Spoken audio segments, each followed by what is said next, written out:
Todos os tributos de consumo representam 13% do preço do açúcar refinado lá no supermercado. Com a reforma, e muito provavelmente o açúcar vai estar na cesta básica, que o Sérgio lembrou muito bem, isso vai para zero. Tá? Então, esses produtos vão ter uma redução significativa de tributação. Né? Apesar do açúcar estar na cesta básica, como tem aí o que o Sérgio lembrou, que é a cumulatividade, acaba que não chega com zero tributo, porque fica imposto ao longo da cadeia produtiva, você zera lá na ponta, mas o cara já pagou na cadeia. Então hoje tem 13% no açúcar e vai cair para zero. Eu te interrompi só para colocar esse número para as pessoas entenderem. Não, mas é interessante, é isso mesmo. Eu acho que esse, como tenho dito sempre, Mário e Sérgio. É como eu tenho dito sempre, quer dizer, é um assunto muito técnico, né? Muito complexo, muito árido, e que sempre teve muito distante os políticos dessa matéria. Por quê? Porque as pessoas não dão voto, né? Veja que coisa curiosa, né? Tanto tempo para aprovar uma reforma tributária. Aí quem que é o relator no Senado? É um político do Maranhão, do Nordeste brasileiro. E quem é o relator na Câmara? É um político da Paraíba, do Nordeste brasileiro. Eu e o Aguinaldo Ribeiro conversamos muito nesse período todo de 5 anos, entendeu? Então a gente percebeu que em determinado momento a matéria, o tema, a peteca caiu. Quando o presidente da Câmara, à época, Rodrigo Maia, teve um conflito com o Guedes, então ministro da Economia, por conta do comitê gestor. Claro que tinha também o Fundo de Desenvolvimento, mas fundamentalmente era o comitê gestor. Quem quer administrar trilhões de reais? Quem? Federal, estadual, municipal, confusão danada. Aí o projeto, então, foi para o chão. Nós fizemos a comissão mista. Não existe previsão regimental para criar a comissão mista para discutir PEC. PEC tem um rito na Câmara e no Senado pelo regimento. Em política, normalmente, quando você não quer resolver nada, você cria uma comissão. Essa foi o contrário. Uma comissão de natureza política para levantar a PEC. Aí veio em seguida, já na segunda audiência pública, a pandemia. Só funcionou uma comissão no Congresso, foi do Covid. E aí passou todo mundo preso dentro de casa, aquela confusão toda e tal. Lá pelas tantas, eu lutei muito para reabrir a comissão mista, ainda que remotamente, para a gente limpar a pauta e fazer as audiências públicas à distância. Tudo bem, fizemos. Aí quando a gente pensa que estava resolvido essa questão dos conflitos, eis que a Câmara tem um novo presidente, o Senado também tem um novo presidente, e o presidente da Câmara era o deputado, como ainda é, o deputado Arthur Lira. E com quem Arthur Lira disputou a eleição de presidente da Câmara? Com o deputado Baleia Rossi.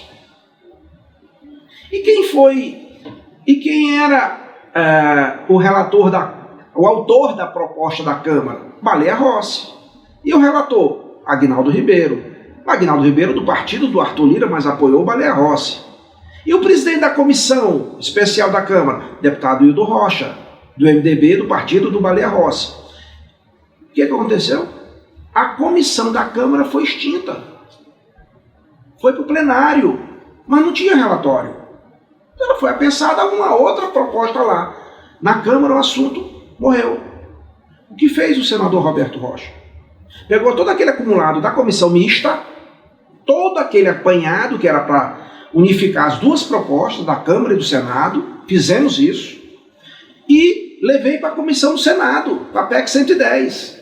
Reabriu o relatório e trabalhei isso durante meses, deixei no ponto, não cabia mais emendas, não cabia mais vista, nem discussão. O Senado era para ter votado a PEC 110. Se não votou, esse questionamento não sou eu que vou fazer, foi para a gaveta de alguém. Aí eis que muda o parlamento, eu saio do Senado, aí o que acontece? O Senado, que estava com o protagonismo da matéria, sujeito ativo, voltou para a Câmara. Voltou para a Câmara. E na Câmara, a PEC 110 ressuscitou.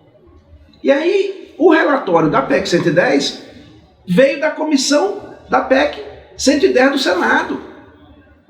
Ora, o relatório da 45 na Câmara veio do relatório do senhor da comissão mista. Na verdade, a comissão mista juntou as duas, a 45 e a 110, e aí o João pegou a 110, fez um relatório já com aquela...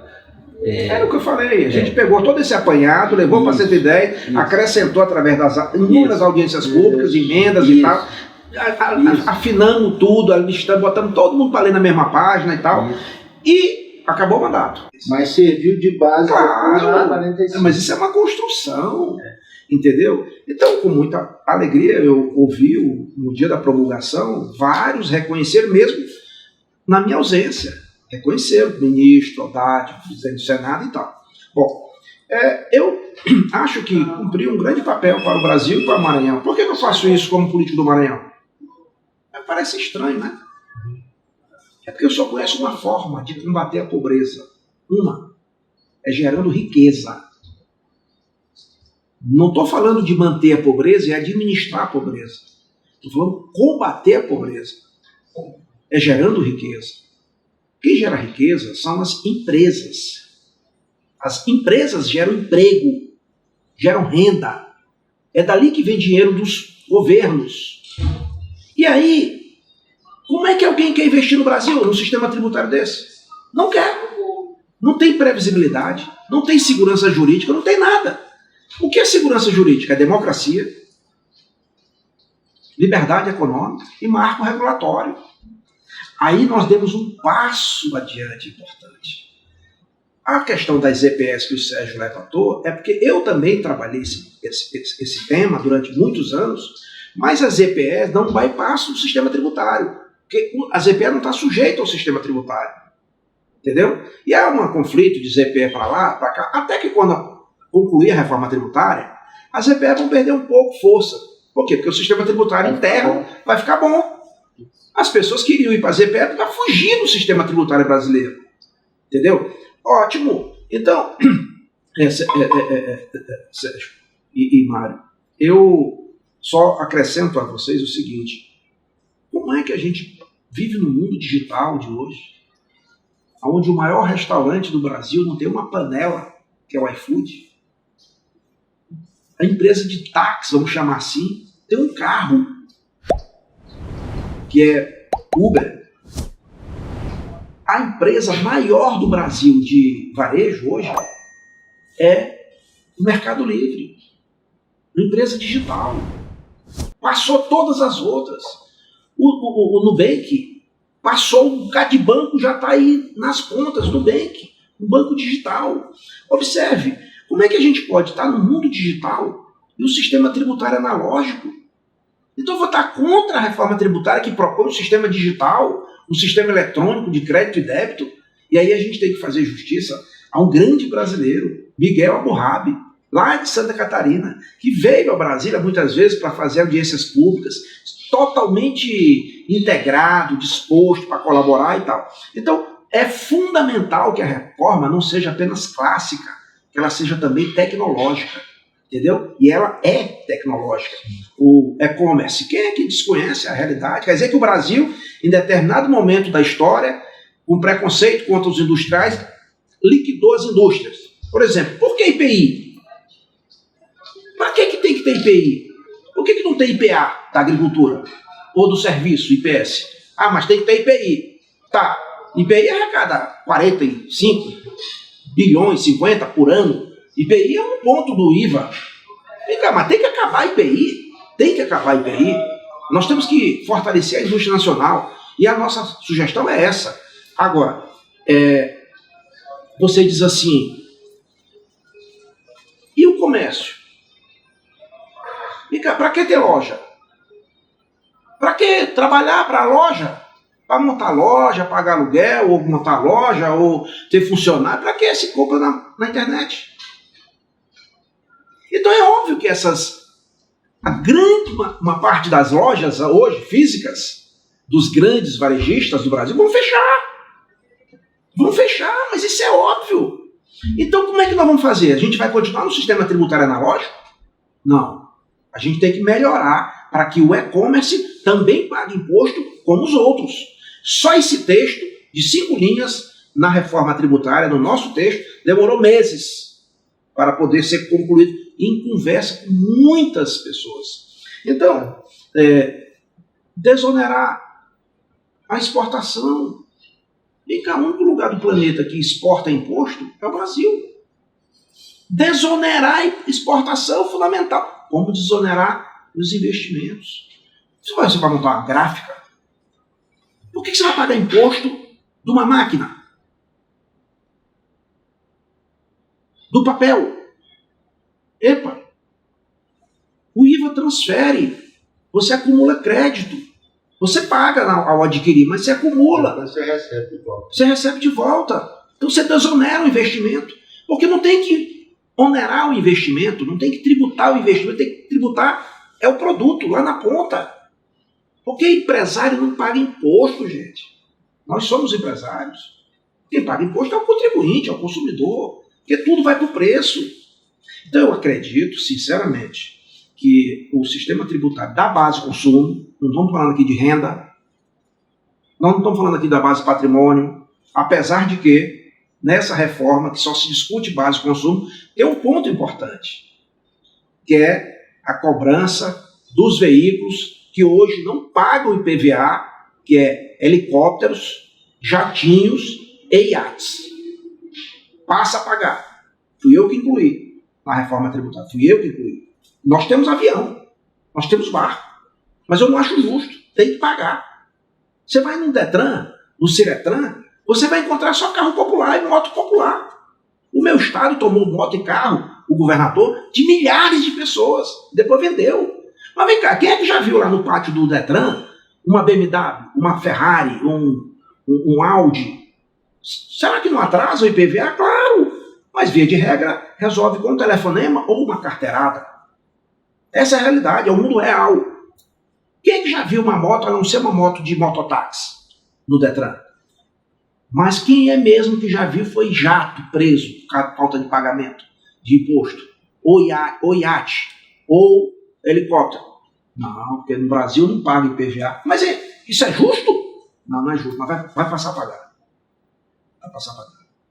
Apesar da reforma, repito, ser da base consumo, nós incluímos esse item que é da base patrimônio. Então, é isso. Eu acho que foi um grande salto que nós demos. Deixa eu falar uma questão aí que me lembrou um pouco. O relator no Senado foi o senhor, do Maranhão. E o relator na Câmara foi o deputado Aguinaldo Ribeiro, que é da Paraíba, os dois do Nordeste. E aí isso me lembrou um ponto que ainda nós não tínhamos falado. Nós falamos da redistribuição da tributação entre pobres e ricos, pessoas pobres e pessoas ricas. Por quê, né? O novo sistema vai tributar mais os serviços, que os pobres consomem menos, e vai tributar menos os produtos, que é onde os pobres gastam mais. Vai ter um outro aspecto de distribuição que eu lembrei, porque o senhor lembrou que os dois relatores são do Nordeste, que é o seguinte: nós temos dois elementos na reforma e um deles foi o senhor que incluiu, foi o Fundo de Desenvolvimento Regional. Agora tem um M, né? Fundo Nacional de Desenvolvimento Regional. O que é esse fundo? É um valor que vai chegar a 60 bilhões de reais por ano, que a União vai transferir para os estados, para que os estados façam política de desenvolvimento. E esses 60 bilhões, com o critério que foi definido, eles vão ser direcionados principalmente para o Nordeste e para o Norte. Então, esses estados que são mais pobres vão passar a ter uma receita, um fundo, para aplicar, e aí não é para pagar funcionários públicos, nada disso. O que o senhor colocou lá é para subvenção para atrair empresas ou manter empresas, investimento em infraestrutura ou inovação. Ou seja, são ações que vão gerar crescimento econômico. Então isso é importante a gente lembrar, e isso veio à minha cabeça pela questão dos dois relatores. E tem um outro aspecto, que é o seguinte: no sistema atual, quando uma pessoa do Maranhão entra lá na internet, que o Sérgio lembrou bem aqui, e faz uma compra, ela vem, muitas vezes, de São Paulo. Como é que funciona hoje? O maranhense está comprando, mas o ICMS, parte dele fica lá em São Paulo, e a outra parte vai para o Maranhão. Com a reforma tributária, toda vez que uma pessoa do Maranhão fizer uma compra pela internet lá em São Paulo, todo o imposto vai para o governo do Maranhão e para a prefeitura daquela cidade onde a pessoa tá fazendo a compra. Então, o imposto é o que a gente chama, vai para o destino do consumo. Esta mudança também vai levar, segundo o pesquisador do IPEA, o Sérgio Gobetti, que estudou muito, a mudança para o destino leva mais só o Maranhão ganha 4 bilhões por ano. Bilhões. 4. Leva dinheiro para o Nordeste, para o Norte, para os estados menos desenvolvidos. Amapá, 1 bilhão. É muito dinheiro por ano. Então, esses estados, com esses dois mecanismos do Fundo Nacional de Desenvolvimento Regional, mais o aumento de receita que os governos vão ter com essa mudança para o destino, vai dar aos estados uma capacidade de realizar uma aceleração do desenvolvimento. E aí vem o que o senhor sempre coloca muito bem. Ter dinheiro ajuda, mas tem que saber aplicar esse dinheiro. Claro. Né? E aí vai depender de cada estado, principalmente dessas duas regiões, como aplicar o dinheiro. Mas o dinheiro está indo. E está vindo por conta da reforma tributária. Com certeza. Essa questão que você colocou muito bem, Sérgio, que lembra isso, Mário, essa coisa, o cidadão, ele não tem conhecimento, não tem noção. Então, quer dizer que, onde é que está a justiça fiscal? A justiça, de um modo geral, em que o cidadão do Maranhão, que ao final do dia, 1 milhão de maranhenses não tem o que comer direito, que é a população mais pobre do Brasil. Estou falando do Maranhão porque é meu Brasil, é um exemplo. Mas é de qualquer estado. Aí você vai lá e compra lá uma bicicleta, compra uma televisão. Via de regra, esse produto, ele foi produzido lá em São Paulo, Paraná, ou seja, no sul do Brasil. Quem é que vai receber o imposto? Está sendo adquirido na base de consumo lá pelo consumidor do Maranhão. Mas quem ganhou o imposto é São Paulo. Que maluquice é essa? Quer dizer que o cara está lá no interior do Maranhão, ele para abastecer o carro dele, ou a moto dele, aí ele passa no cartão de crédito, por exemplo, ou de débito, e tem uma taxa de serviço que é da operadora do cartão. Quem é que vai ganhar esse ISS? São Paulo, cidade de Barueri, onde estão a sede das empresas prestadoras de serviço. Barueri tem o 4º ISS do Brasil. O ISS de Barueri é maior que Porto Alegre, é maior que Recife, Salvador. Mas que loucura isso! Não estou nem falando São Luís. Então, na hora que a gente tira da origem para o destino, que é onde o cidadão está consumindo, está levando dinheiro para o destino, para o Estado. E o cidadão sabe que aquele dinheiro que ele está pagando, quem vai receber é aquele lugar. Então, ele tem mais condição de fiscalizar o dinheiro que ele está pagando.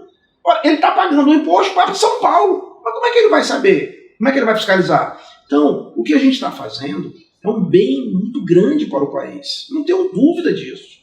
Não tenho a menor dúvida. O fundo, claro que tem que ter o fundo, porque hoje você tem a Lei Candir. Meu estado está lá, essa hora está saindo navios e navios, levando produtos primários e semi-elaborados. O minério sai do jeito que arranca com máquina. Bota no trem e vai embora, no navio. O grão, a soja, o milho, do jeito que arranca com máquina, vai embora. A mesma coisa é o alumínio. 70% do alumínio é energia. Alumínio é energia sólida. Não tem uma fábrica de prego no Maranhão. Não tem uma fábrica de ração.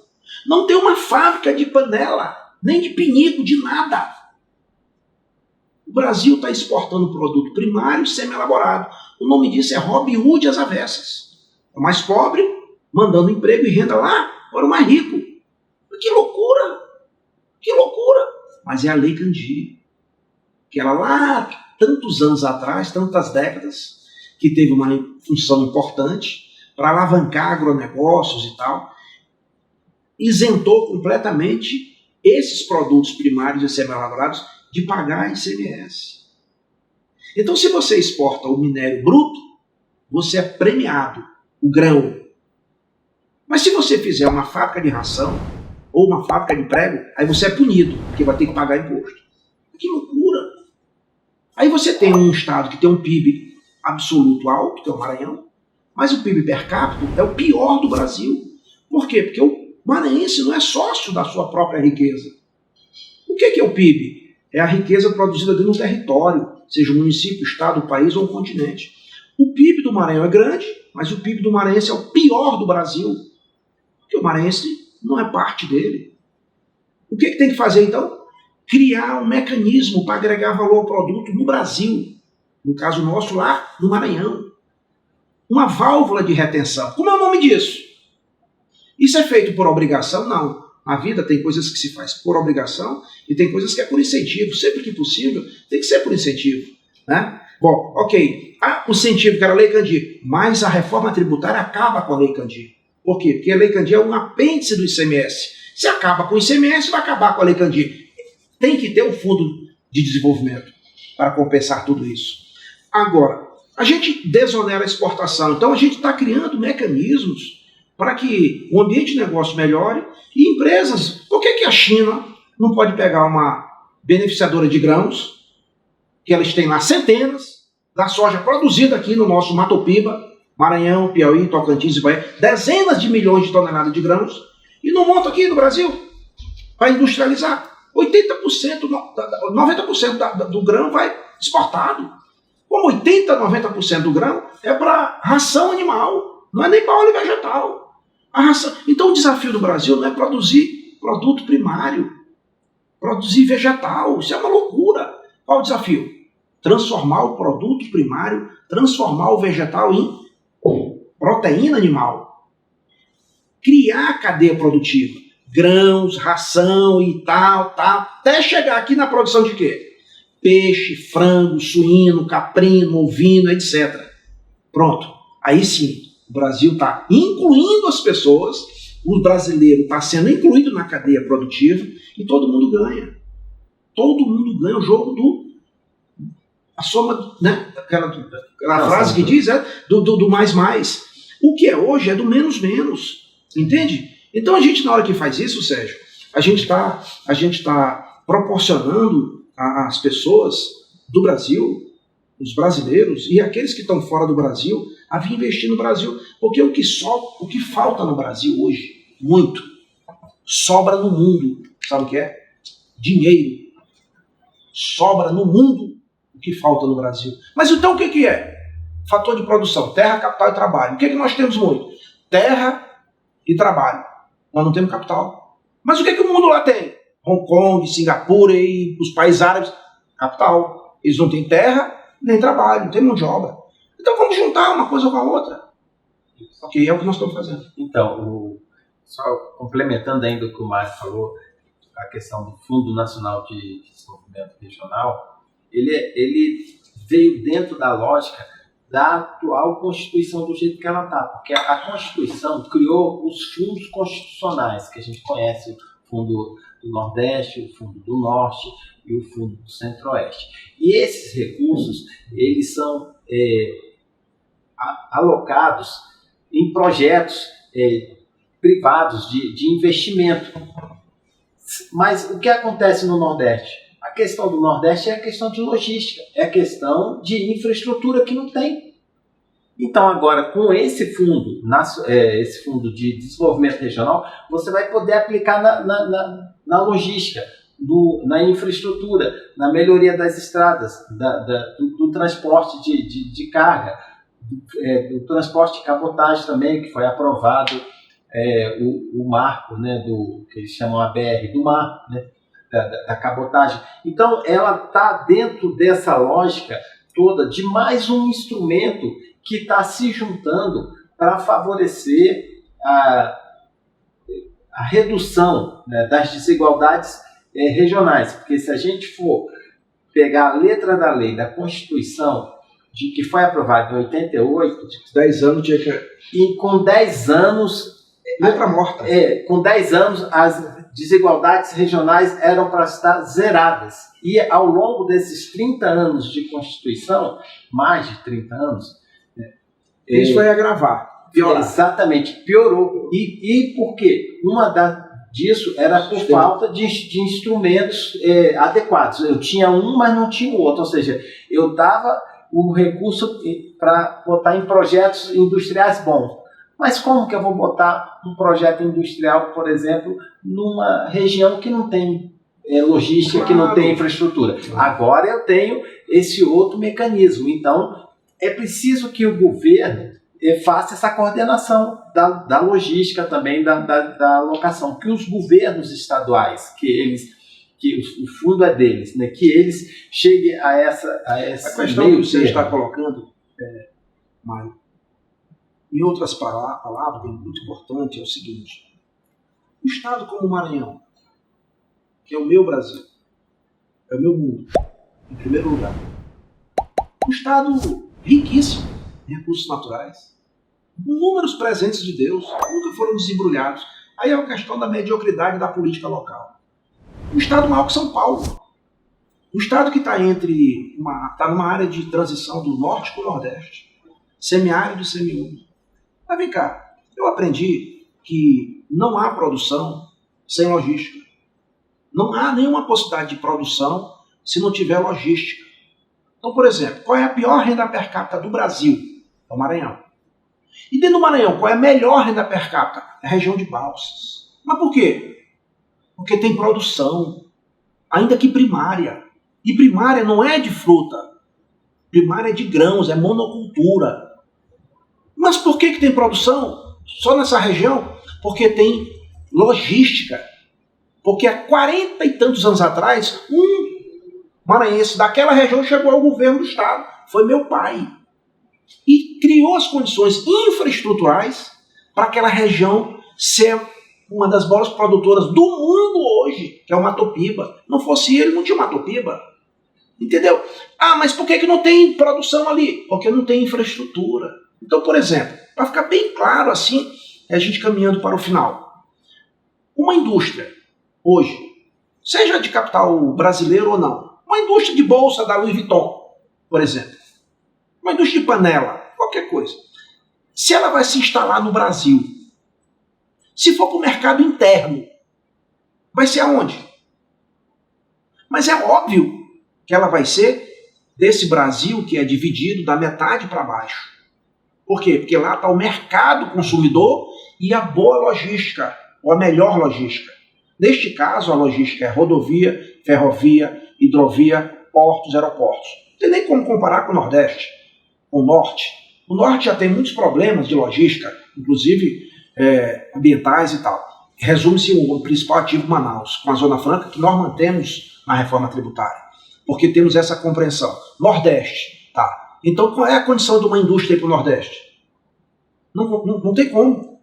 Não existe nenhuma razão econômica para ir para o Nordeste. Quando vai, como foi o caso da Fiat em Recife, em Pernambuco, ou a Ford na Bahia, é por renúncias fiscais caríssimas para todos os brasileiros. Todos. E eu sei o quanto custa isso. Ok, vai por motivação política, não é econômica.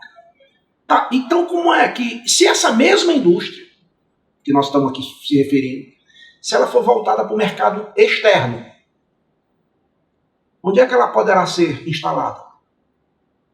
Mesma lógica econômica, onde é mais perto do mercado econômico e onde tem logística. Tá? E qual é a logística neste caso? Navio, é porto, só. Ok. E o mercado econômico, onde é que está maior? Da linha do Equador para cima, tem 90% das pessoas do planeta. 10 pessoas estão da linha do Equador para baixo, no hemisfério sul.